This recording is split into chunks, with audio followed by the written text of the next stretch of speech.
प्यारे बच्चों, today we are going to discuss the topic coefficient of restitution। ਇਹ ਵੀ topic ਜਿਹੜਾ ਸਾਡਾ ਕੋਲੀਜ਼ਨ ਦੇ ਨਾਲ ਹੀ ਜਿਹੜਾ ਹੈ ਰਿਲੇਟਡ ਹੈ। ਆਓ ਇਸ ਨੂੰ ਅਸੀਂ ਸਮਝਣ ਦੀ ਕੋਸ਼ਿਸ਼ ਕਰਦੇ ਹਾਂ। ਸਭ ਨਾਲ ਪਹਿਲਾਂ ਅਸੀਂ ਆਪਣੇ ਮਾਈਂਡ 'ਚ ਲੈ ਕੇ ਆਈਏ ਕਿ ਜਦੋਂ ਦੋ ਬਾਡੀਜ਼ ਦੀਆਂ ਕੋਲੀਜ਼ਨ ਹੋਈ ਸੀ, ਦੈਨ ਜੇ ਤੇ ਕੋਲੀਜ਼ਨ ਅਸੀਂ ਮੰਨ ਕੇ ਚੱਲੇ ਸੀ ਕਿ ਇਲਾਸਟਿਕ ਜਿਹੜੀ ਕੋਲੀਜ਼ਨ ਹੈ, ਤਾਂ ਅਸੀਂ ਇੱਕ ਚੀਜ਼ ਪ੍ਰੂਫ ਕੀਤੀ ਸੀ ਕਿ relative velocity of approach before collision is equal to relative velocity of separation after collision। ਜਿੰਨਾ ਉਹਨਾਂ ਦੀ ਵੈਲੋਸਿਟੀ ਵਿੱਚ ਡਿਫਰੈਂਸ ਸੀਗਾ ਪਹਿਲਾਂ ਟੱਕਰ ਤੋਂ, ਉਹਨਾਂ ਹੀ ਡਿਫਰੈਂਸ ਜਿਹੜਾ ਹੈ ਟੱਕਰ ਤੋਂ ਬਾਅਦ ਰਹਿੰਦਾ ਹੈ ਜੇਕਰ ਕੋਲੀਜ਼ਨ ਕਿਹੜੀ ਹੁੰਦੀ ਹੈ ਸਾਡੇ ਕੋਲ ਇਲਾਸਟਿਕ। ਪਰ ਇਹ ਜ਼ਰੂਰੀ ਨਹੀਂ ਹੈ ਕਿ ਜਿੰਨਾ ਡਿਫਰੈਂਸ ਟੱਕਰ ਖਾਣ ਤੋਂ ਪਹਿਲਾਂ ਹੈ ਓਨਾ ਹੀ ਬਾਅਦ ਚ ਰਵੇ, ਕਿਉਂਕਿ ਸਾਰੀਆਂ ਕੋਲੀਜ਼ਨਸ ਜਿਹੜੀਆਂ ਨੇ ਉਹ ਇਲਾਸਟਿਕ ਨਹੀਂ ਨੇ। ਕੋਈ ਜਿਹੜੀ ਹੈ ਇਨਇਲਾਸਟਿਕ ਹੈ, ਕੋਈ ਜਿਹੜੀ ਹੈ ਪਰਫੈਕਟਲੀ ਇਨਇਲਾਸਟਿਕ ਹੋ ਸਕਦੀ ਹੈ ਜਾਂ ਸੁਪਰ ਇਲਾਸਟਿਕ ਹੋ ਸਕਦੀ ਹੈ। ਉਹ ਡਿਪੈਂਡ ਕਰਦਾ ਹੈ ਕਿਸ ਤਰ੍ਹਾਂ ਦੀ ਕੋਲੀਜ਼ਨ ਹੈ। ਨਾਓ ਜਿਹੜਾ ਸਾਡੀ ਇਹ ਟਰਮ ਹੈ ਕੋਐਫੀਸ਼ੀਐਂਟ ਆਫ ਰੈਸਟੀਟਿਊਸ਼ਨ, ਇਹਦੇ ਤੋਂ ਅਸੀਂ ਪਤਾ ਲਗਾ ਸਕਦੇ ਹਾਂ ਕਿ ਵਿਚ ਟਾਈਪ ਆਫ ਕੋਲੀਜ਼ਨ ਇਜ਼ ਦਿਸ। ਇੱਕ ਜਸਟ ਨੰਬਰ ਹੈ, ਇਸ ਨੰਬਰ ਦੀ ਵੈਲਿਊ ਤੋਂ ਅਸੀਂ ਦੇਖ ਕੇ ਡਿਸਾਈਡ ਕਰ ਸਕਦੇ ਹਾਂ ਕਿ ਕੋਲੀਜ਼ਨ ਕਿਸ ਤਰ੍ਹਾਂ ਦੀ ਹੋਏਗੀ, ਕੀ ਇਹ ਇਲਾਸਟਿਕ ਹੈ, ਕੀ ਇਹ ਇਨਇਲਾਸਟਿਕ ਹੈ, ਕਿ ਕਿਸ ਤਰ੍ਹਾਂ ਦੀ ਕੋਲੀਜ਼ਨ ਹੈ। ਇਸ ਟਰਮ ਤੋਂ ਅਸੀਂ ਫਾਈਂਡ ਆਊਟ ਕਰ ਸਕਦੇ ਹਾਂ। Now what is this? It is a ratio. ਪਹਿਲੀ ਗੱਲ ਤੇ ਜਿਹੜਾ ਸਮਾਲ e ਲਿਖਿਆ ਹੈ ਇਹਦਾ ਮਤਲਬ ਹੈ ਕੋਐਫੀਸ਼ੀਐਂਟ ਆਫ ਰੈਸਟੀਟਿਊਸ਼ਨ। ਇਹ ਕੀ ਚੀਜ਼ ਹੈ? It is equal to ratio. ਕਾਦੀ ਰੇਸ਼ੋ ਹੈ ਬੇਟਾ? ਆ ਅਸੀਂ ਪਿੱਛੇ ਸਟੱਡੀ ਕੀਤਾ ਸੀ ਕੋਲੀਜ਼ਨ ਪਾਰਟ 1 ਦੇ ਵਿੱਚ। It is a relative velocity of separation after collision to the ਇਹ ਕੀ ਚੀਜ਼ ਸੀਗੀ relative velocity of approach before collision। ਜਿਹੜੀ relative velocity of separation ਹੈ ਟੱਕਰ ਖਾਣ ਤੋਂ ਬਾਅਦ, ਉਹਨੂੰ ਅਸੀਂ ਡਿਵਾਈਡ ਕਰਤਾ relative velocity of approach before collision। ਜੋ ਡਿਵਾਈਡ ਕਰਨ ਤੋਂ ਬਾਅਦ ਸਾਡਾ ਜਿਹੜਾ ਆਨਸਰ ਆਏਗਾ, ਕੋਈ ਨੰਬਰ ਆਏਗਾ, ਇਹਦਾ ਕੋਈ ਯੂਨਿਟ ਨਹੀਂ ਹੋਏਗਾ ਕਿਉਂਕਿ ਉੱਪਰ ਵੀ ਵੈਲੋਸਿਟੀ ਥੱਲੇ ਵੀ ਵੈਲੋਸਿਟੀ, ਕੋਈ ਯੂਨਿਟ ਨਹੀਂ। ਜੋ ਵੀ ਸਾਡੀ ਵੈਲਿਊ ਆਏਗੀ that is the coefficient of restitution। ਇਹਨੂੰ ਡਿਨੋਟ ਕਰਨਾ ਕਰਦੇ ਆ e ਦੇ ਨਾਲ, ਤੇ ਰੇਸ਼ੋ ਕਾਦੀ ਹੈ? ਉੱਤੇ relative velocity of separation after collision, ਥੱਲੇ relative velocity of approach before collision। आओ ਇਹਦੀ डेफिनेशन पढ़ लो।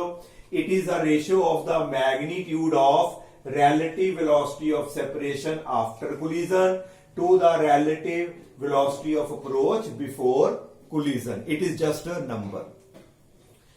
it gives a measure of degree of restitution। ਇਹ ਸਾਨੂੰ ਦੱਸਦਾ ਹੈ ਕਿ ਕਿੰਨੀ ਕੁ ਰੈਸਟੀਟਿਊਸ਼ਨ ਹੋਈ ਹੈ। ਰੈਸਟੀਟਿਊਸ਼ਨ ਮਤਲਬ ਹੈ ਕਿੰਨੀ ਲਾਸ ਹੋਈ ਤੇ ਕਿੰਨੀ ਜਿਹੜੀ ਹੈ ਸਾਡੇ ਕੋਲ ਬਚ ਗਈ।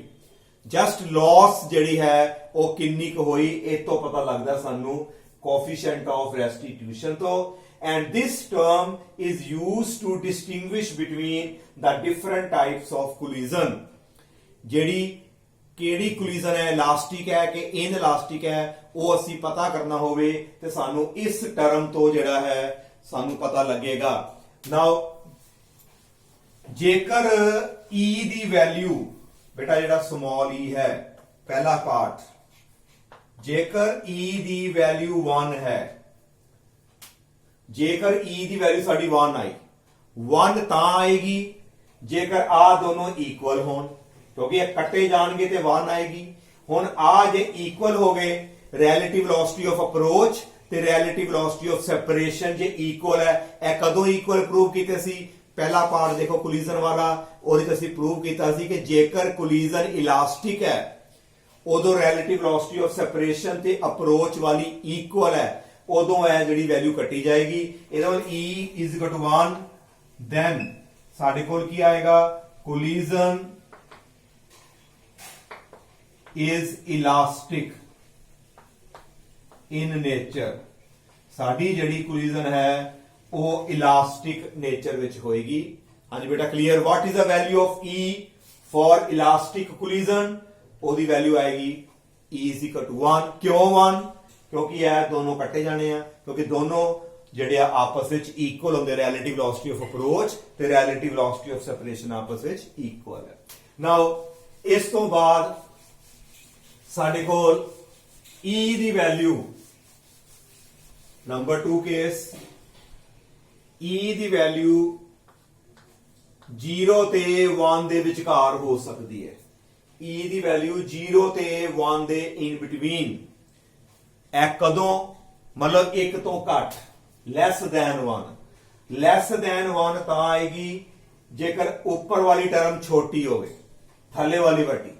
ਇਹਦਾ ਮਤਲਬ ਜਦੋਂ ਟੱਕਰ ਹੋਈ, ਟੱਕਰ ਹੋਣ ਤੋਂ ਬਾਅਦ ਜਿਹੜੀ ਰਿਲੇਟਿਵ ਵੈਲੋਸਿਟੀ ਆਫ ਸੈਪਰੇਸ਼ਨ ਹੈ ਜੇ ਉਹ ਘਟ ਜਾਵੇ, ਪਹਿਲਾ ਡਿਫਰੈਂਸ ਮੰਨ ਲਓ 10 ਦਾ ਹੈ ਤੇ ਜਦੋਂ ਕੋਲੀਜ਼ਨ ਹੋਈ, ਕੋਲੀਜ਼ਨ ਹੋਣ ਤੋਂ ਬਾਅਦ ਉਹ ਡਿਫਰੈਂਸ ਸਾਡਾ 9 ਦਾ ਰਹਿ ਗਿਆ, ਦੈਨ ਉੱਪਰ 9 ਥੱਲੇ 10, ਉਹ 0.9 ਆਏਗਾ, 1 ਤੋਂ ਘਟੇਗਾ। ਜਦੋਂ ਵੀ ਰਿਲੇਟਿਵ ਵੈਲੋਸਿਟੀ ਆਫ ਅਪਰੋਚ ਘਟ ਗਈ, sorry relative velocity of separation ਘਟ ਜਾਂਦੀ ਹੈ, ਇਹਦਾ ਮਤਲਬ ਸਾਡੀ ਜਿਹੜੀ ਵੈਲਿਊ E ਦੀ ਲੈਸ ਦੈਨ 1 ਆਏਗੀ। ਇਹ ਕਦੋਂ ਹੁੰਦਾ ਹੈ? ਜਦੋਂ ਤੁਹਾਡੀ ਕਿਨੈਟਿਕ એનર્ਜੀ ਲਾਸ ਹੋ ਗਈ। ਤੇ ਕਿਨੈਟਿਕ એનર્ਜੀ ਲਾਸ ਕੱਚ ਹੁੰਦੀ ਹੈ ਥੋੜੀ ਜੀ, ਸਾਡੀ ਹੁੰਦੀ ਹੈ inelastic collision. Then collision will be inelastic. ਸਾਡੀ ਜਿਹੜੀ ਕੋਲੀਜ਼ਨ ਹੈ ਇਨ ਇਲਾਸਟਿਕ ਹੋਏਗੀ। ਹਾਂਜੀ ਬੇਟਾ ਕਲੀਅਰ। ਇਨ ਇਲਾਸਟਿਕ ਕੋਲੀਜ਼ਨ ਵਾਸਤੇ E ਦੀ ਵੈਲਿਊ ਲੈਸ ਦੈਨ 1। ਜੇ ਮੈਂ ਬੋਲਾਂ 0.9, ਇਹਦਾ ਮਤਲਬ ਇਨ ਇਲਾਸਟਿਕ ਹੈ। 0.20 ਇਹ ਵੀ ਇਨ ਇਲਾਸਟਿਕ ਹੈ। 0.95 ਇਨ ਇਲਾਸਟਿਕ ਹੈ। 0.95 ਜਿਹੜੀ ਹੈ ਨਾ, ਇਹ ਵੈਲਿਊ ਆਂਦੀ ਬੇਟਾ ਜਿਹੜੇ ਬਾਲਸ ਗਲਾਸ ਦੇ ਬਣੇ ਹੁੰਦੇ ਨਾ, ਉਹਨਾਂ ਵਿੱਚ ਟੱਕਰ ਹੁੰਦੀ ਜਦੋਂ ਲਗਭਗ ਇਲਾਸਟਿਕ ਦੇ ਲਾਗੇ ਛਾਗੇ ਆ ਗਈ। ਤੇ 0.20 ਜੇ ਲੈਡ ਦੇ ਬਾਲ ਦੇ ਵਿੱਚ ਟੱਕਰ ਹੁੰਦੀ ਹੈ, ਬਿਲਕੁਲ ਦੇਖੋ ਸਾਰੀ એનર્ਜੀ ਹੀ ਉਹਨਾਂ ਦੇ ਵਿੱਚ ਲਾਸ ਹੋ ਗਈ। ਜੇ ਵੈਲਿਊ 1 ਤੋਂ ਘੱਟ ਹੈ ਤੇ ਅਸੀਂ ਉਹਨੂੰ ਬੋਲਾਂਗੇ ਇਨ ਇਲਾਸਟਿਕ, ਤੇ ਜੇ ਵੈਲਿਊ 1 ਦੇ ਇਕੁਅਲ ਹੈ ਤੇ ਅਸੀਂ ਬੋਲਾਂਗੇ ਇਹਨੂੰ ਇਲਾਸਟਿਕ। ਤੇ ਜੇ E ਦੀ ਵੈਲਿਊ 0 ਹੋਵੇ, ਇਫ E ਦੀ ਵੈਲਿਊ 0 ਪੂਰੀ 0 ਤਾਂ ਆਏਗਾ ਜੇਕਰ ਬੇਟਾ ਉੱਤੇ 0 ਹੋਵੇ। ਜੇ ਉੱਪਰ 0 ਹੈ ਤੇ ਸਾਰਾ ਜਵਾਬ 0 ਆਏਗਾ। ਇਹਦਾ ਮਤਲਬ ਜੇਕਰ ਦੋ ਬਾਡੀਜ਼ ਟੱਕਰ ਖਾਣ ਤੋਂ ਬਾਅਦ ਆਪਸ ਵਿੱਚ ਜੋੜੀ ਜਾਂਦੀਆਂ ਨੇ, ਉਹ ਸਟਿਕ ਟੂਗੇਦਰ, ਜੋ ਜੋੜੀ ਗਈਆਂ, ਇਹਦਾ ਮਤਲਬ ਰਿਲੇਟਿਵ ਵੈਲੋਸਿਟੀ ਆਫ ਸੈਪਰੇਸ਼ਨ ਦੋਨਾਂ ਦੀ ਹੈ ਹੀ ਨਹੀਂ, ਡਿਫਰੈਂਸ ਹੀ ਕੋਈ ਨਹੀਂ ਰਿਹਾ।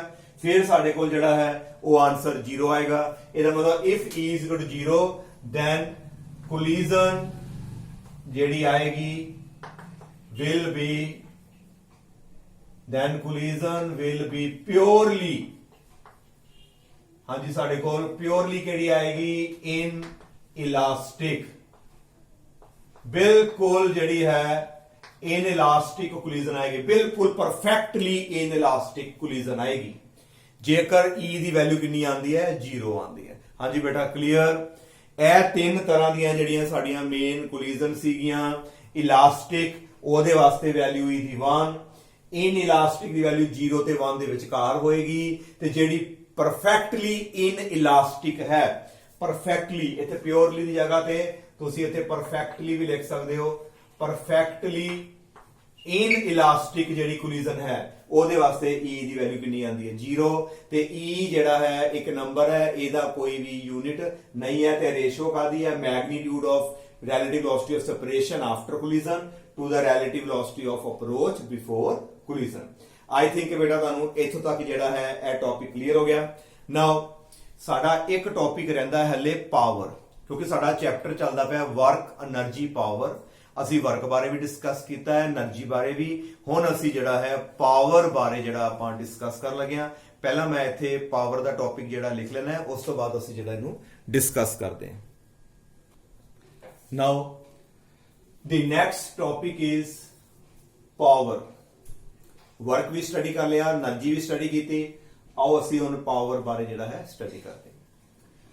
Power is defined as the rate of doing work. It is the definition. Rate of doing work is called power.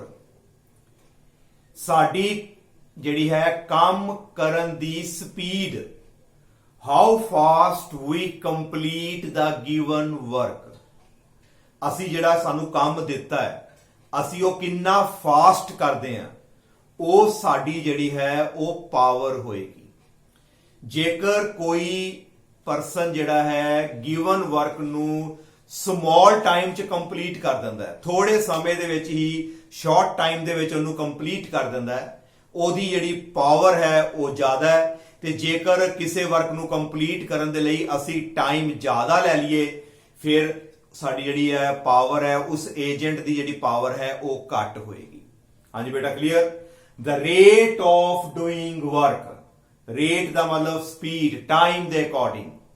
How fast we do work, ਜਿੱਥੇ ਰੇਟ ਆਉਂਦਾ ਬੇਟਾ ਉਹਦਾ ਮਤਲਬ ਸਪੀਡ। 1 ਸੈਕਿੰਡ 'ਚ ਅਸੀਂ ਕਿੰਨਾ ਵਰਕ ਕਰਦੇ ਹਾਂ, 1 ਸੈਕਿੰਡ ਦੀ ਗੱਲ ਕਰਨੀ ਹੈ। ਹਾਂਜੀ ਬੇਟਾ 1 ਘੰਟੇ ਵਿੱਚ ਕਿੰਨਾ ਵਰਕ ਕਰਦੇ ਹਾਂ ਉਹ ਅਸੀਂ ਦੇਖਦੇ ਹਾਂ, ਉਹ ਜਿਹੜੀ ਸਾਡੀ ਹੈ ਪਾਵਰ ਹੈਗੀ ਹੈ। ਜੇਕਰ ਅਸੀਂ ਕਿਸੇ ਬੰਦੇ ਨੂੰ ਅਸੀਂ ਕੋਈ ਕੰਮ ਦਿੱਤਾ ਹੈ, ਇੱਕ ਬੰਦੇ ਨੇ ਜਿਹੜਾ ਹੈ ਉਹ ਵਰਕ ਜਿਹੜਾ 6 ਘੰਟੇ 'ਚ ਪੂਰਾ ਕੀਤਾ, ਜਿਹੜਾ ਦੂਸਰਾ ਬੰਦਾ ਸੀ ਉਹਨੇ ਉਹੀਓ ਜਿਹੜਾ ਕੰਮ ਜਿਹੜਾ ਹੈ 10 ਘੰਟੇ ਵਿੱਚ ਪੂਰਾ ਕੀਤਾ। ਹੁਣ ਕਿਹੜੇ ਬੰਦੇ ਨੇ ਘੱਟ ਟਾਈਮ ਲਿਆ ਜਿਨੇ 6 ਘੰਟੇ ਵਿੱਚ ਕੰਮ ਕੰਪਲੀਟ ਕਰਤਾ, ਉਹਦੀ ਪਾਵਰ ਜਿਹੜੀ ਹੈ ਉਹ ਜ਼ਿਆਦਾ ਹੋਏਗੀ ਦੂਸਰੇ ਦੇ ਮੁਕਾਬਲੇ। ਹਾਂਜੀ ਬੇਟਾ clear. The rate of doing work, ਤੇ ਬੇਟਾ એનર્ਜੀ ਦੀ ਡੈਫੀਨੇਸ਼ਨ ਨੂੰ ਕੰਫਿਊਜ਼ ਨਹੀਂ ਕਰਨਾ, ਉਹ ਹੁੰਦਾ ਕੈਪੈਸਿਟੀ ਟੂ ਡੂ ਵਰਕ। ਸਾਡੀ ਕੰਮ ਕਰਨ ਦੀ ਜਿਹੜੀ ਹੈ ਕੈਪੈਸਿਟੀ, ਉਹ ਸਾਡੀ એનર્ਜੀ ਹੈ। ਭਾਵੇਂ ਅਸੀਂ ਸਲੋ ਕਰੀਏ ਭਾਵੇਂ ਫਾਸਟ ਕਰੀਏ, ਅਸੀਂ ਦੇਖਣਾ ਟੋਟਲ ਵਰਕ ਕਿੰਨਾ ਕੀਤਾ, ਉਹ ਸਾਡੀ એનર્ਜੀ ਹੈ। ਪਰ how fast we do the work, the rate of doing work, it is the power. ਜਦੋਂ ਵੀ ਬੇਟਾ ਅਸੀਂ ਘਰਾਂ ਵਿੱਚ ਕੋਈ ਕੰਮ ਕਰਾ ਰਹੇ ਹਾਂ, ਮਤਲਬ ਕੰਸਟਰਕਸ਼ਨ ਵਰਕ ਕਰਾਉਂਦੇ ਆ ਤਾਂ ਕੋਈ ਮਜ਼ਦੂਰ ਵਗੈਰਾ ਲੱਗਦੇ ਆ, ਅਸੀਂ ਉਹਨੂੰ ਜੇ ਦਿਹਾੜੀ ਤੇ ਕੰਮ ਕਰਾਉਂਦੇ ਆ, ਅਸੀਂ ਉਹ ਬੰਦਾ ਪ੍ਰੈਫਰ ਕਰਾਂਗੇ ਜਿਹਦੀ ਪਾਵਰ ਜ਼ਿਆਦਾ ਹੋਵੇ, ਜਿਹਦਾ ਰੇਟ ਆਫ ਡੂਇੰਗ ਜਿਹੜਾ ਹੈ ਵਰਕ ਜਿਹੜਾ ਹੈ ਉਹ ਜ਼ਿਆਦਾ ਹੋਏਗਾ, ਉਹ ਜ਼ਿਆਦਾ ਕੰਮ ਕਰੇਗਾ ਫਾਸਟ, ਅਸੀਂ ਉਹਨੂੰ ਪ੍ਰੈਫਰ ਕਰਦੇ ਹਾਂ। ਬਟ ਬੇਟਾ ਜਿਹੜੀ ਪਾਵਰ ਹੈ ਇਹ ਹਮੇਸ਼ਾ ਕਨਸਟੈਂਟ ਨਹੀਂ ਰਹਿੰਦੀ। ਜਦੋਂ ਸਟਾਰਟਿੰਗ ਤੇ ਅਸੀਂ ਵਰਕ ਕਰਾਂਗੇ ਵੀ ਆਰ એનર્ਜੈਟਿਕ, ਉਦੋਂ ਜਿਹੜਾ ਅਸੀਂ ਫਾਸਟ ਕੰਮ ਕਰਦੇ ਹਾਂ, ਪਰ ਟਾਈਮ ਪਾ ਕੇ ਜਿਹੜੀ ਹੈ ਸਾਡੀ ਪਾਵਰ ਜਿਹੜੀ ਹੈ ਉਹ ਘਟਦੀ ਜਾਂਦੀ ਹੈ। ਇਸ ਲਈ ਜਿਹੜੀ ਪਾਵਰ ਵਾਸਤੇ ਅਸੀਂ ਪਹਿਲਾਂ ਉਹਦੀ ਐਵਰੇਜ ਪਾਵਰ ਜਿਹੜੀ ਹੈ ਆਪਾਂ ਉਹ ਨਿਕਾਲਦੇ ਹਾਂ। ਹਾਂਜੀ ਬੇਟਾ ਕਲੀਅਰ। ਪਾਵਰ ਜਿਹੜੀ ਹੈ ਇੱਕ ਸਕੇਲਰ ਫਿਜ਼ੀਕਲ ਕੁਆਂਟੀਟੀ ਹੈ ਤੇ ਇਹਦਾ ਯੂਨਿਟ ਜਿਹੜਾ ਹੈ ਅਸੀਂ ਡਿਸਕਸ ਕਰਾਂਗੇ ਨਾਲ ਹੀ ਹੁਣੇ, ਵਾਟ। ਐਸਆਈ ਯੂਨਿਟ ਕੀ ਆਂਦਾ ਇਹਦਾ, watt. Now first of all the power is the rate of doing work. If an agent, ਕੋਈ ਏਜੰਟ ਹੈ ਸਾਡੇ ਕੋਲ, does work delta W, ਉਹਨੇ ਕਿੰਨਾ ਵਰਕ ਕੀਤਾ, delta W ਵਰਕ ਕੀਤਾ in time delta T, ਥੋੜੇ ਜਿਹੇ ਟਾਈਮ ਦੇ ਵਿੱਚ ਉਹਨੇ ਇੰਨਾ ਵਰਕ ਕੀਤਾ, then ਪਾਵਰ ਜਿਹੜੀ ਉਹਦੀ ਆਏਗੀ ਐਵਰੇਜ ਪਾਵਰ, ਕਿਉਂਕਿ ਇਹ ਕਾਂਸਟੈਂਟ ਨਹੀਂ ਹੈ, ਵੇਰੀ ਕਰਦੀ ਹੈ, then average power will be equal to delta W by delta T. This is the formula for average power. If a person do work, delta W in time delta T. Now, ਇਸ ਤੋਂ ਬਾਅਦ ਧਿਆਨ ਨਾਲ ਦੇਖੋ, ਉੱਪਰ work ਹੈ, work is scaler physical quantity, ਥੱਲੇ time ਹੈ, ਟਾਈਮ ਵੀ ਸਕੇਲਰ ਫਿਜ਼ੀਕਲ ਕੁਆਂਟੀਟੀ ਹੈ, ਤੇ ਇਹਦਾ ਮਤਲਬ ਜੇ ਆ ਵੀ ਸਕੇਲਰ ਹੈ ਆ ਵੀ ਸਕੇਲਰ ਹੈ, ਤੇ ਪਾਵਰ ਸਾਡੀ ਜਿਹੜੀ ਹੈ ਇਹ ਨੋਟ ਕਰ ਲਿਓ, it is scaler physical quantity, scaler physical quantity. ਬੇਟਾ ਪੂਰਾ ਜਿਹੜਾ ਯੂਨਿਟੀ ਹੈ ਵਰਕ એનર્ਜੀ ਪਾਵਰ, ਤਿੰਨੋਂ ਹੀ ਚੀਜ਼ਾਂ ਜਿਹੜੀਆਂ ਸਾਡੀਆਂ ਸਕੇਲਰ ਨੇ, ਵਰਕ ਵੀ ਸਕੇਲਰ ਪਾਵਰ ਵੀ ਸਕੇਲਰ, ਤੇ ਸਾਡੀ ਜਿਹੜੀ એનર્ਜੀ ਹੈ ਇਹ ਵੀ ਇੱਕ ਸਕੇਲਰ ਫਿਜ਼ੀਕਲ ਕੁਆਂਟੀਟੀ ਹੈ। Now this is the average power. Now ਇੱਕ ਪਾਵਰ ਸਾਡੇ ਕੋਲ ਆਏਗੀ ਇੰਸਟੈਂਟੇਨੀਅਸ ਪਾਵਰ, ਪਹਿਲਾਂ ਇੰਸਟੈਂਟ ਲਿਖ ਲਓ, ਅੱਗੇ instantaneous power, the power at any time, ਕਿਸੇ ਟਾਈਮ ਦੇ ਉੱਤੇ ਅਸੀਂ ਪਾਵਰ ਨਿਕਾਲਣੀ ਹੋਵੇ ਕਿ ਹੁਣ ਕਿੰਨੀ ਪਾਵਰ ਹੈ, ਉਹ ਸਾਡੀ ਆਏਗੀ instantaneous power. It is the limiting value, ਇਹ ਕੀ ਚੀਜ਼ ਹੈ, it is the limiting value of average power when time interval approaches to 0 ਜਦੋਂ ਟਾਈਮ ਅਸੀਂ ਬਹੁਤ ਛੋਟਾ ਕਰ ਦਿੰਦੇ ਆ when time interval approaches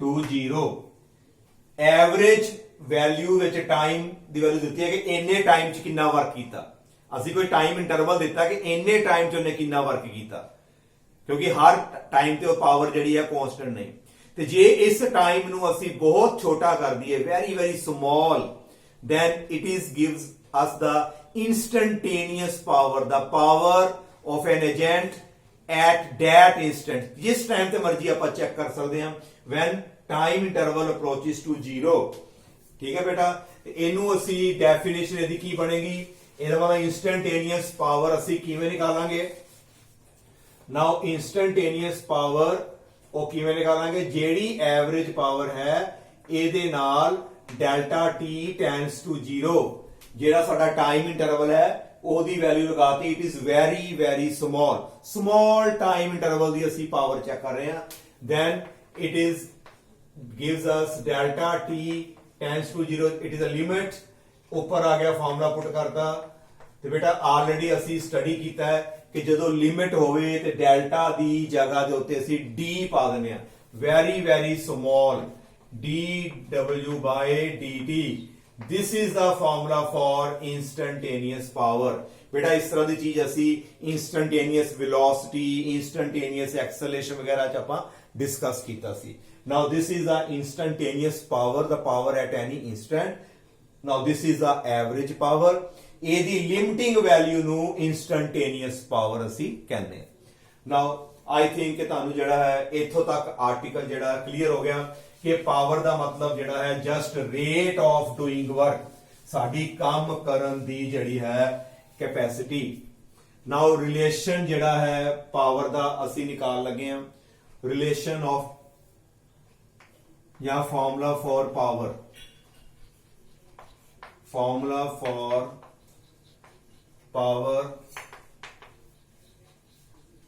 in term of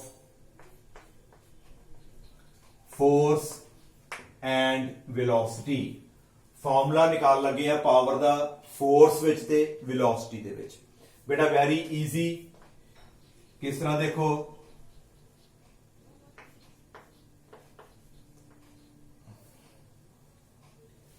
we know that ਸਾਨੂੰ ਕੀ ਪਤਾ ਬੇਟਾ ਕਿ ਜਿਹੜਾ ਪਾਵਰ ਦਾ ਫਾਰਮੂਲਾ ਹੈ dw by dt but small work done ਅਸੀਂ ਬੇਟਾ ਪਿੱਛੇ ਪੜਿਆ ਸੀ ਜਦੋਂ ਆਪਾਂ ਵਰਕ ਬਾਰੇ ਪੜ ਰਹੇ ਸੀ work done is given by dot product of force and displacement small work done ਕਿਹਦੇ ਇਕੁਅਲ ਹੈ force dotted with displacement now ਇਥੋਂ ਬੇਟਾ ਮੈਂ ਰੱਬ ਕਰਨ ਲੱਗਾ ਇਸ ਤੋਂ ਬਾਅਦ ਅਸੀਂ ਵੈਲਿਊ ਜਿਹੜੀ ਹੈ ਵਰਕ ਡਨ ਦੀ ਇੱਥੇ ਪੁੱਟ ਕਰ ਦਾਂਗੇ देयरफॉर ਪਾਵਰ ਦਾ ਫਾਰਮੂਲਾ ਕੀ ਬਣ ਗਿਆ ਉੱਪਰ ਕਿੰਨਾ ਆ ਗਿਆ ਸਾਡੇ ਕੋਲ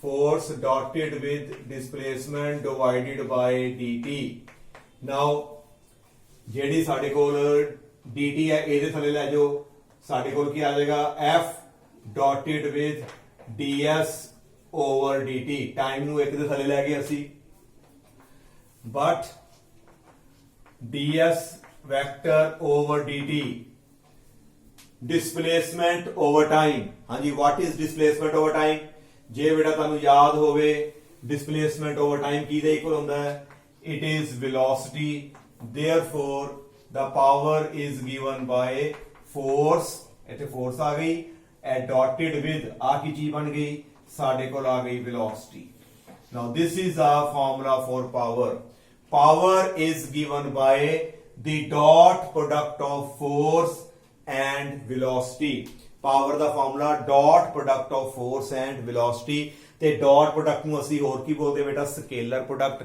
ਇਹਦਾ ਮਤਲਬ power ਜਿਹੜੀ ਹੈ it is a scalar physical quantity ਇੱਥੋਂ ਸ਼ੁਰੂ ਕਰਨਾ ਹੈ ਤੇ ਇੱਥੇ ਤੁਹਾਡਾ ਆਰਟੀਕਲ ਖਤਮ ਹੈ ਕਿ ਪਾਵਰ ਦਾ ਫਾਰਮੂਲਾ ਫੋਰਸ ਤੇ ਵੈਲੋਸਿਟੀ ਚ ਨਿਕਾਲੋ। ਬੇਟਾ ਦੋ ਫਾਰਮੂਲੇ ਪਾਵਰ ਦੇ ਨੇ, ਇੱਕ ਫਾਰਮੂਲਾ ਆਪਣੀ ਮਾਈਂਡ 'ਚ ਆ ਰੱਖਣਾ ਹੈ ਵਰਕ ਅਪਨ ਟਾਈਮ, ਤੇ ਦੂਸਰਾ ਫਾਰਮੂਲਾ ਪਾਵਰ ਦਾ ਕਿਹੜਾ ਹੈਗਾ ਤੁਹਾਡੇ ਕੋਲ force dotted with velocity. Now the SI unit of power, ਹਾਂਜੀ ਬੇਟਾ ਐਸਆਈ ਯੂਨਿਟ ਕੀ ਹੈ ਪਾਵਰ ਦਾ, ਹੁਣੇ ਦੱਸਿਆ ਸੀ ਤੁਹਾਨੂੰ watt. S I unit of power it is watt. ਇਹਨੂੰ ਡਿਨੋਟ ਕਰਨਾ ਕਰਦੇ ਆ ਕੈਪੀਟਲ W ਦੇ ਨਾਲ। ਕੈਪੀਟਲ ਜਿਹੜਾ W ਜਿਹੜਾ ਹੈ ਸਾਡੇ ਕੋਲ it gives us the symbol for ਵਾਟ। ਹਾਂਜੀ ਬੇਟਾ clear, what is the name of the scientist. ਆਓ ਇਸ ਨੂੰ ਜਿਹੜਾ ਆਪਾਂ ਡਿਫਾਈਨ ਕਰੀਏ, ਜਿਸ ਤਰ੍ਹਾਂ ਆਪਾਂ ਬੇਟਾ ਜਾਊਲ ਨੂੰ ਡਿਫਾਈਨ ਕੀਤਾ ਸੀ, ਇਹਨੂੰ ਵੀ ਡਿਫਾਈਨ ਕਰਨਾ ਬਹੁਤ ਹੀ ਈਜ਼ੀ ਹੈ। ਅਸੀਂ ਕਿਵੇਂ ਡੈਫੀਨੇਸ਼ਨ ਲਿਖਾਂਗੇ, ਵੀ know that ਪਾਵਰ ਦਾ ਫਾਰਮੂਲਾ ਸਾਡੇ ਕੋਲ ਕੀ ਹੈਗਾ, work divided by time. Now power ਦੀ ਜਗ੍ਹਾ ਤੇ ਅਸੀਂ 1 ਵਾਟ ਲਿਖ ਦਿੱਤਾ, ਤੇ ਬੇਟਾ ਵਰਕ ਦੀ ਜਗ੍ਹਾ ਤੇ ਕੀ ਲਿਖੋਗੇ, ਜਦੋਂ ਯੂਨਿਟ ਡਿਫਾਈਨ ਕਰਨੇ ਹੁੰਦੇ ਆ ਉਹ ਤਾਂ ਸਾਰਿਆਂ ਦੇ ਯੂਨਿਟ ਭਰ ਦਈਦੇ ਆ ਫਾਰਮੂਲੇ ਦੇ ਵਿੱਚ। ਹਾਂ ਇਹਦਾ ਤੇ ਆਪਾਂ ਵਾਟ ਲਿਖਤਾ, ਦੱਸੋ ਵਰਕ ਦਾ ਯੂਨਿਟ ਕੀ ਹੋਏਗਾ 1 ਜਾਊਲ, ਤੇ ਟਾਈਮ ਨੂੰ ਕੱਚ ਲਵਾਂਗੇ ਐਸਆਈ ਯੂਨਿਟ ਦੇ ਵਿੱਚ, ਅਸੀਂ ਕੱਚ ਲਵਾਂਗੇ ਇਹਨੂੰ ਸੈਕਿੰਡ ਦੇ ਵਿੱਚ। ਇਹਦਾ ਮਤਲਬ 1 watt is equal to 1 joule per second.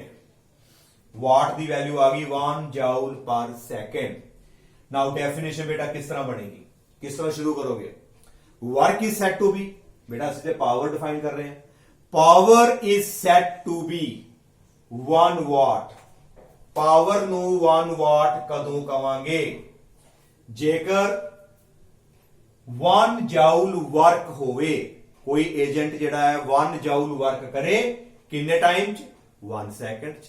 ਜੇਕਰ ਕੋਈ ਏਜੰਟ 1 ਸੈਕਿੰਡ ਦੇ ਵਿੱਚ 1 ਜਾਊਲ ਵਰਕ ਕਰ ਦਿੰਦਾ ਹੈ, ਤੇ ਸਾਡੀ ਜਿਹੜੀ ਉਹਦੀ ਪਾਵਰ ਹੋਏਗੀ, ਉਹ ਪਾਵਰ ਕਿੰਨੀ ਹੋਏਗੀ ਸਾਡੇ ਕੋਲ 1 watt. Power is set to be 1 ਵਾਟ।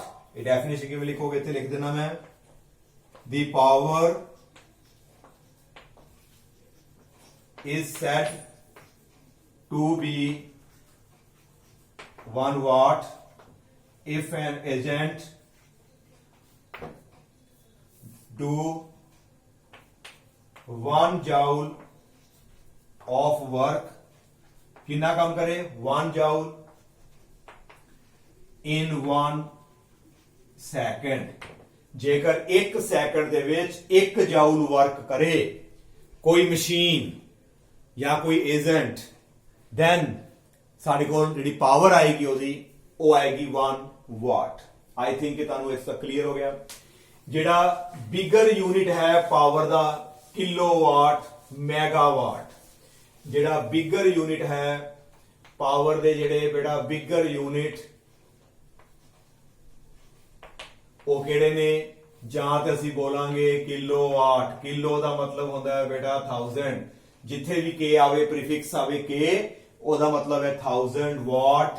ਇਹਨੂੰ ਅਸੀਂ 10 ਰੇਜ਼ ਟੂ ਪਾਵਰ 3 ਵਾਟ ਲਿਖ ਸਕਦੇ ਹਾਂ। 1 ਮੈਗਾਵਾਟ, 1 ਮੈਗਾ ਦਾ ਮਤਲਬ 10 ਰੇਜ਼ ਟੂ ਪਾਵਰ 6 ਵਾਟ। ਇਹ ਸਾਡੇ ਜਿਹੜੇ ਨੇ ਬਿਗਰ ਯੂਨਿਟ ਨੇ ਪਾਵਰ ਦੇ। ਹੈਗਾ ਤੇ ਵਾਟ ਹੀ ਹੈ, ਨਾਲ ਕਿਲੋ ਲੱਗਾ ਹੋਵੇ ਫਿਰ ਵੱਡਾ ਹੋ ਗਿਆ, ਜਾਂ ਮੈਗਾ ਲੱਗਾ ਹੋਵੇ ਹੋਰ ਵੱਡਾ ਹੋ ਗਿਆ। ਹਾਂਜੀ ਬੇਟਾ ਕਲੀਅਰ। ਇੱਕ ਸਾਡੇ ਕੋਲ ਯੂਨਿਟ ਆਂਦਾ ਹੈ horse power, 1 horse power, ਇਹਨੂੰ ਅਸੀਂ ਲਿਖਦੇ ਹਾਂ 1 HP। ਬੇਟਾ ਪਹਿਲਾ ਯੂਨਿਟ ਚੱਲਦਾ ਹੁੰਦਾ ਸੀ 1 horse power ਕਮਰਸ਼ੀਅਲ ਜਿਹੜਾ ਹੈ, ਇਹਦੇ ਵਿੱਚ 746 ਵਾਟ ਹੁੰਦੇ ਨੇ। 1 horse power ਵਿੱਚ 746 ਵਾਟ ਨੇ। ਹਾਂਜੀ ਬੇਟਾ ਕਲੀਅਰ। ਜਿਵੇਂ ਸਾਡੀਆਂ ਜਿਹੜੀਆਂ ਮੋਟਰਸ ਹੁੰਦੀਆਂ ਨੇ, ਘਰਾਂ ਵਿੱਚ ਪਾਣੀ ਖਿੱਚਣ ਵਾਲੀ ਮੋਟਰ ਹੈ, ਠੀਕ ਹੈ, ਬੰਬੀ ਵਾਲੀ ਮੋਟਰ, ਉਹਦੇ ਤੇ ਲਿਖਿਆ ਹੁੰਦਾ ਹੈ ਇੰਨੇ ਹੋਰਸ ਪਾਵਰ ਦੀ। ਅੱਧੀ ਦੀ ਮੋਟਰ, ਕਈ ਕਹਿੰਦੇ ਵੀ 1 ਦੀ ਮੋਟਰ ਹੈ, ਅੱਧੀ ਦੀ ਮੋਟਰ ਆਮ ਜਿਹੜੇ ਮਿਸਤਰੀ ਬੋਲਦੇ ਨੇ ਹੋਰਸ ਪਾਵਰ। ਹਾਂਜੀ ਇਹ ਹੋ ਗਈ ਸਾਡੇ ਕੋਲ 746 ਵਾਟ। 1 ਹੋਰਸ ਪਾਵਰ ਚ ਕਿੰਨੇ ਵਾਟ ਹੁੰਦੇ ਨੇ 746 ਵਾਟ। ਹਾਂਜੀ ਬੇਟਾ ਕਲੀਅਰ। ਆਈ ਥਿੰਕ ਤੁਹਾਨੂੰ ਇਹ ਸਾਰਾ ਕੁਝ ਕਲੀਅਰ ਹੋ ਗਿਆ। ਤੇ ਇਹਦਾ ਡਿਮੈਂਸ਼ਨਲ ਫਾਰਮੂਲੇ ਦੀ ਜੇ ਅਸੀਂ ਗੱਲ ਕਰੀਏ ਤੇ ਡਿਮੈਂਸ਼ਨਲ ਫਾਰਮੂਲਾ ਬੇਟਾ ਅਸੀਂ ਆਲਰੇਡੀ ਪਿਛਲੇ ਚੈਪਟਰਾਂ ਦੇ ਵਿੱਚ ਆਪਾਂ ਡਿਸਕਸ ਕਰ ਹੀ ਚੁੱਕੇ ਹੋਏ ਆ। ਵੈਸੇ ਜੇ ਲਿਖਣਾ ਚਾਹੋ ਡਿਮੈਂਸ਼ਨਲ ਫਾਰਮੂਲਾ ਜੇ ਅਸੀਂ ਪਾਵਰ ਦਾ ਲਿਖਦੇ ਆ, ਉੱਤੇ ਵਰਕ ਹੈ, ਥੱਲੇ ਟਾਈਮ ਹੈ। ਵਰਕ ਦਾ ਡਿਮੈਂਸ਼ਨ ਫਾਰਮੂਲਾ m1 l2 t-2 ਤੇ ਨੀਚੇ ਟਾਈਮ ਆ ਗਿਆ ਤੇ ਉੱਪਰ ਜਾ ਕੇ ਪਾਵਰ -1 ਹੋ ਗਈ m1 l2 t-3। this is the dimensional formula for power। ਇਹ ਸਾਡਾ ਪਾਵਰ ਦਾ ਜਿਹੜਾ ਡਿਮੈਂਸ਼ਨ ਫਾਰਮੂਲਾ ਹੈ। ਹਾਂਜੀ ਬੇਟਾ ਇੱਥੋਂ ਤੱਕ ਜਿਹੜਾ ਹੈ ਤੁਹਾਨੂੰ ਇਹ ਸਾਰਾ ਟੌਪਿਕ ਕਲੀਅਰ ਹੋ ਗਿਆ। ਤੇ ਨੈਕਸਟ ਜਿਹੜਾ ਲੈਕਚਰ ਹੈ ਉਹਦੇ ਵਿੱਚ ਬੇਟਾ ਅਸੀਂ ਕੁਝ ਪ੍ਰੋਬਲਮਸ ਨੇ ਜਿਹੜੀਆਂ ਨੇ ਬਹੁਤ ਹੀ ਇੰਪੋਰਟੈਂਟ ਨੇ, ਉਹਨਾਂ ਨੂੰ ਅਸੀਂ ਡਿਸਕਸ ਕਰਨਾ ਹੈ। ਤੇ ਮੇਰੀ ਰਿਕੁਐਸਟ ਹੈ ਕਿ ਉਹ ਜਿਹੜੀ ਪ੍ਰੋਬਲਮਸ ਜਿਹੜੀਆਂ ਮੈਂ ਡਿਸਕਸ ਕਰੂੰਗਾ ਉਹਨਾਂ ਨੂੰ ਤੁਸੀਂ ਜ਼ਰੂਰ ਤੇ ਜ਼ਰੂਰ ਕਰਨਾ ਹੈ। Thank you.